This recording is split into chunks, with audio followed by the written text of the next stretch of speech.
John M. Keynes was an influential economist who lived from 1883 to 1946.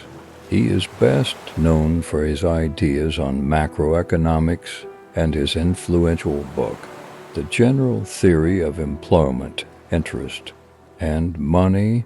Keynes challenged the prevailing economic theory of his time, which held that economies would naturally reach a state of equilibrium without intervention.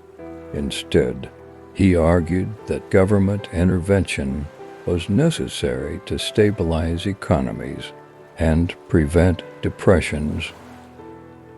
Keynes' ideas on government intervention and the role of the state in the economy were controversial and revolutionary at the time, but they have since become widely accepted. His influence can be seen in the policies of governments around the world, particularly during times of economic crisis. Keynes' famous quotes are still relevant today because they address many of the economic and social issues that we continue to face. They challenge conventional wisdom and remind us that the economy is not an abstract concept, but something that affects all of us in tangible ways.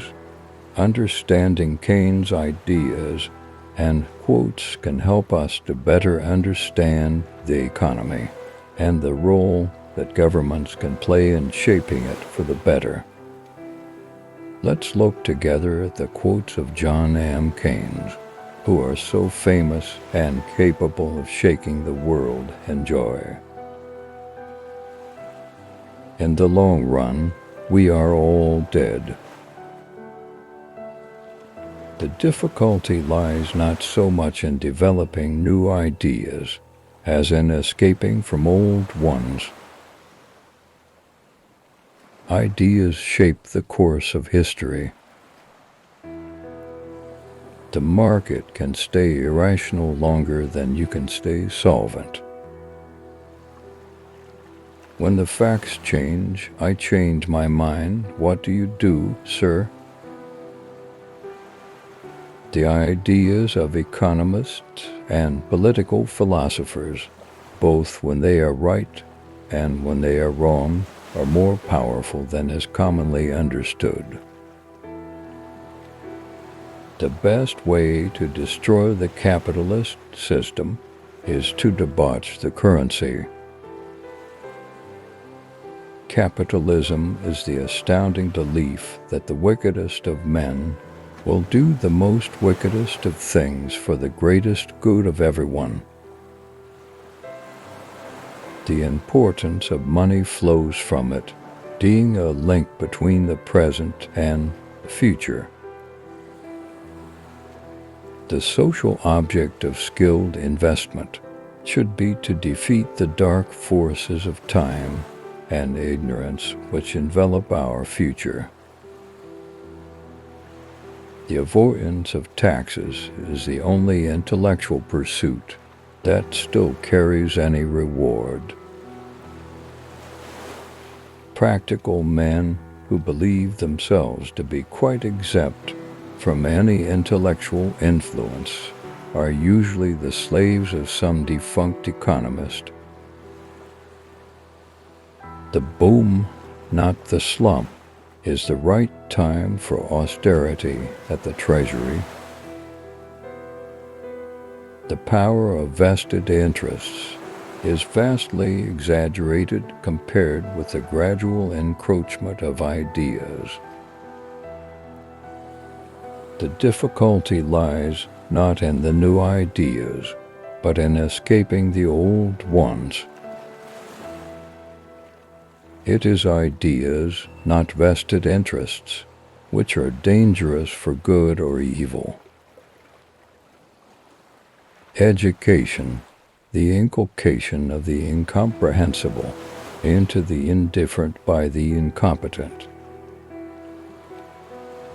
The important thing for government is not to do things which individuals are doing already, and to do them a little better or a little worse, but to do those things which at present are not done at all. If economists could manage to get themselves thought of as humble, competent people on a level with dentists, that would be splendid. In economics, the majority is always wrong. The day is not far off when the economic problem will take the back seat where it belongs, and the arena of the heart and the head will be occupied or reoccupied by our real problems, the problems of life and of human relations, of creation and behavior and religion. A study of the history of opinion is a necessary preliminary to the emancipation of the mind. The difficulty lies in the adoption and application of the right idea. Economics is a method rather than a doctrine, an apparatus of the mind, a technique of thinking, which helps its possessor to draw correct conclusions.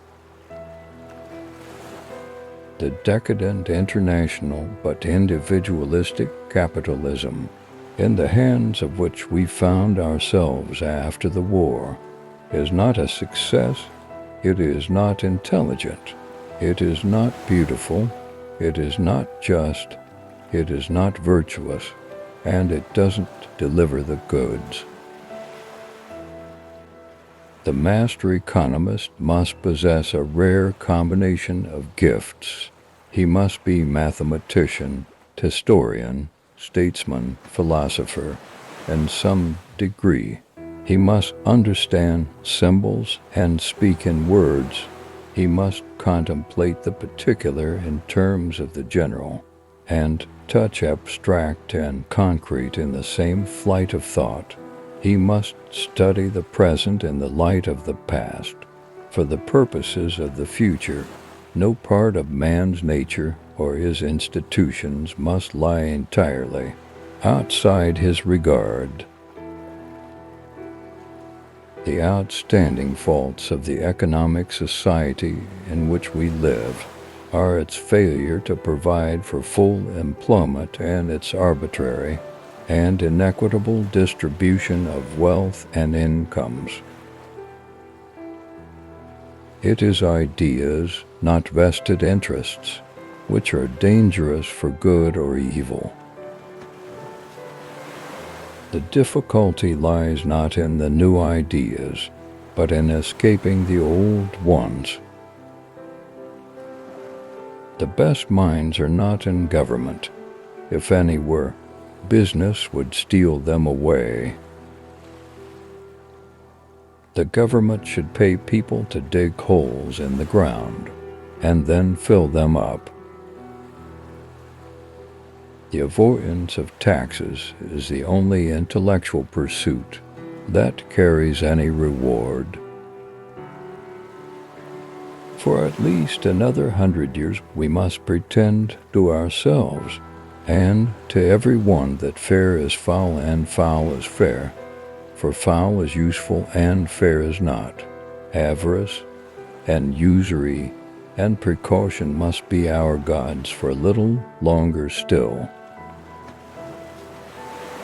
By a continuing process of inflation, governments can confiscate, secretly and unobserved, an important part of the wealth of their citizens.